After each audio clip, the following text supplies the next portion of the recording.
Vane! That VTOL is holding directly above you. The downwash is reading 39 meters per second. Straight down. Your envelope is approaching structural instability from turbulent downwash. Vane, you need to descend. Right now! Sterling, I'm tracking Marek on thermals. He's hovering at 40 meters. He's not attacking. He's waiting. He wants to watch it happen. Agent 26. If Marek clears this canyon with the VACUSEAL prototype, 3 Allied intelligence networks are effectively blind before dawn. The consequences are not ones I care to calculate. You've calculated them already, Dean. That's why you called 3 times. The fabric is shredding. You can see it on thermal. The top panels are at rupture point. If you don't vent and descend, you are going to fall 60 meters into a canyon floor. Curious. He genuinely believes pushing me down is his strategy. Sterling, you're venting. You'll drop like ballast into the valley. What in God's name are you? I'm not going down, Sloan. I'm going through. Marek has never studied what happens to air when you force it through a space that's too small for it. That is the least comforting sentence anyone has ever said at altitude. He's going up. Sterling is going up. Into the VTOL. How? Physics, Cooper. No battery required. No firmware to corrupt. It simply works. 7 hours earlier. London. Sloan, I need a level 6 dossier on a General Yusuf Marek. But the biometric clearance pad keeps rejecting my thumbprint because I've been field testing a new haptic feedback tactical glove, and it's slightly altered my... Use your other thumb. My other thumb is in a stabilizing brace because the same glove... Cooper, you'll receive the file when Agent 26 arrives. That's protocol, not cruelty. Though I'll admit the distinction narrows with you. Is he wet? He's wet again, isn't he? He's always wet. It means it worked. The Reykjavik matter is resolved. The harbor was somewhat colder than the dossier indicated. Dossiers don't swim, Sterling. You're wanted in briefing. There's a Turkish situation canyon terrain, rogue military hardware, an extraordinarily narrow window. It has your name on it. There's also a new tactical operative assigned to the mission, Cooper Thorne. I'll need a dry jacket. Room 4, pressed and hanging. You'll want to brace yourself. Agent 26, Cooper Thorne, Agent 14. This is genuinely I've studied every accessible mission report you have. Well, the redacted ones, which is most of them, but the blacked out sections had a very compelling shape. Agent 14. One piece of advice before we begin.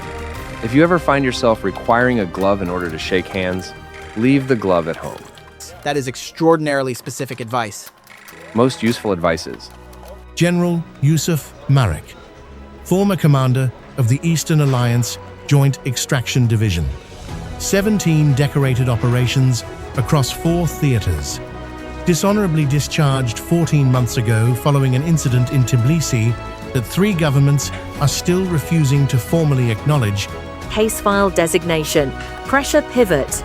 Marek has acquired a prototype weapon system internally designated VACUSEAL. It is a vacuum seal capture array mounted to a high-performance VTOL aircraft. The system generates a localized pressurized envelope around a target vehicle, personnel, or small structure and crushes inward, rapidly, completely. He's used it 3 times in 6 weeks. 2 field officers and 1 intelligence courier. No bodies were recovered, because there was nothing left to recover. a tidy weapon. Tonight, Marek moves the VTOL and the prototype to a private airstrip outside Nevşehir in Cappadocia. Once it crosses into Eastern Alliance-controlled airspace, diplomatic recovery becomes functionally impossible. Our window is 4 hours. The canyon terrain rules out a conventional intercept. Cappadocia's fairy chimney corridors create unpredictable turbulence at speed standard. Fast movers can't follow him through the stone channels at low altitude, which is, of course, exactly why he chose the route. He knows we can't pursue him through the rock, so the rock is his perimeter.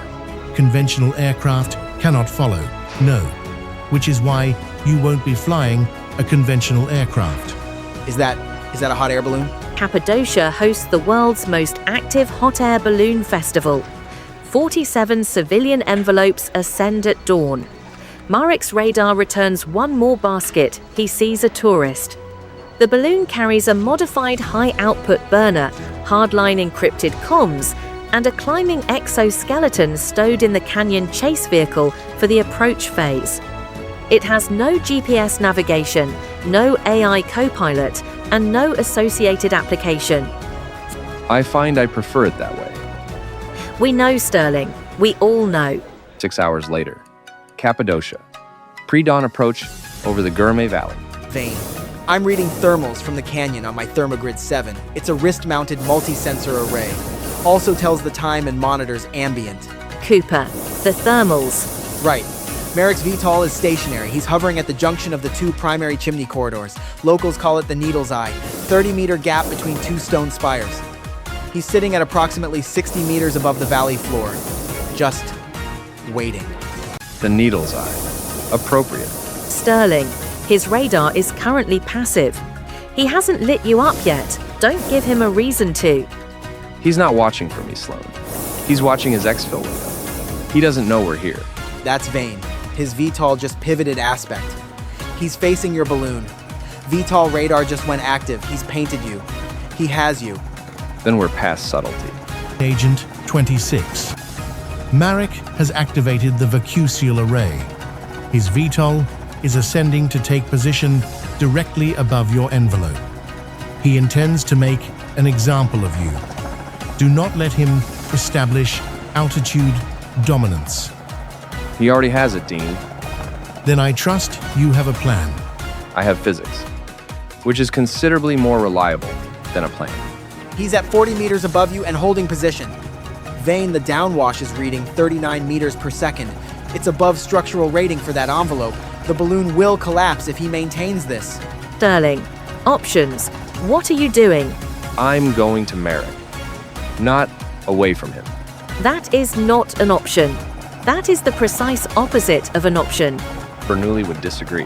Estimated air velocity through the Needle's Eye corridor, given Marek's current thrust output and the 30-meter gap cross-section. Estimated airflow highly turbulent. Peak velocities locally elevated but non-uniform. Ambient pressure at gap entry, 89 kilopascals. Net effect. Unstable aerodynamic forces capable of briefly lifting the balloon. Sufficient. Good. He's venting. He's releasing hot air. If he loses lift, now he drops 30 meters. Vane, you are heading for the spires. You are heading into the Needle's Eye. He's steering for the gap. He's taking the balloon into the Needle's Eye, directly beneath the VTOL. Flown. That is not an improvement. Now. What is striking my hull? The balloon went up. It went up into the VTOL. How did the balloon go up? Pressure differential. He used Marek's own downwash to pull the balloon upward. The faster the air moved through that gap, the lower its lateral pressure. Below the envelope, ambient. Above it, a localized low-pressure region created by accelerated airflow. Very clever, Sterling. Very, very clever. VACUSEAL prototype is secure. Marek is no longer piloting. The VTOL has settled on the canyon floor. Intact. Largely. I don't the physics he was pushing down on you. He was generating downward force. How does downward force make you go up? He forced his air through a corridor too narrow to absorb it. Confined air accelerates. Accelerating air loses pressure, that is Bernoulli's principle, and it does not negotiate. The turbulence meant I couldn't predict the precise forces involved. But I didn't need precision. I needed direction. The direction was up. He crushed himself. He did rather, yes. Sterling, extraction is coordinating now. The VTOL gets dark lifted within the hour. You will want to be well clear before Turkish Airspace Authority begins asking why one of the balloons appears to have landed on a military aircraft. I've arranged transport. The balloon? I've arranged other transport. For the record, and I'd like this logged, formerly I had a perfectly functional drone swarm intercept solution prepared that would have Cooper, the drone swarm. lost uplink at altitude due to a firmware conflict with the Thermogrid 7's broadcast frequency. Yes. Atmospheric pressure can be terribly hard on software. Agent 26. The payload is confirmed intact. Marek is in custody. The window held, well executed, as expected. The terrain was cooperative. Enjoy the sunrise over Cappadocia, Sterling. You have approximately 40 minutes. There is a situation developing in Lisbon that will require your particular sensibility. I'll have Sloan brief you in the air. I'll need a jacket. Linen, bone white, already packed in the chase vehicle. Try not to fall into anything on the way there. Bernoulli's principle. Daniel Bernoulli articulated it in 1738, and the world has been underestimating it ever since. The principle is this: as a fluid accelerates, its pressure decreases, not as a curiosity, not as an approximation, as an iron, measurable fact. And air, though we rarely think of it this way, is a fluid. When General Marek positioned his VTOL above my balloon, he believed he was generating a crushing downward force. He was correct. His engines produced enormous downwash, high-velocity air, driving straight toward the valley floor. In open space, that would have collapsed my envelope in seconds. But Marek chose to hover in a narrow corridor, a 30-meter gap between two stone spires. In doing so, he forced the same volume of air through a significantly smaller cross-section. The air had one option: to accelerate to much higher speeds. Hurricane force, moving through ancient rock. And here's where Marek's plan became my plan. Faster-moving air carries less lateral pressure. Above my balloon, inside that corridor, Marek had manufactured a region of reduced pressure using his own engines. The turbulence was chaotic. I could not calculate it precisely, and I did not try. What I knew was the principle. Pressure differentials across large surfaces produce large forces, and those forces briefly, decisively, exactly when I needed them, pointed straight up. General Marek attempted to weaponize the air. He succeeded. He simply failed to read the instruction manual first. Physics doesn't choose sides. It merely rewards whoever is paying attention.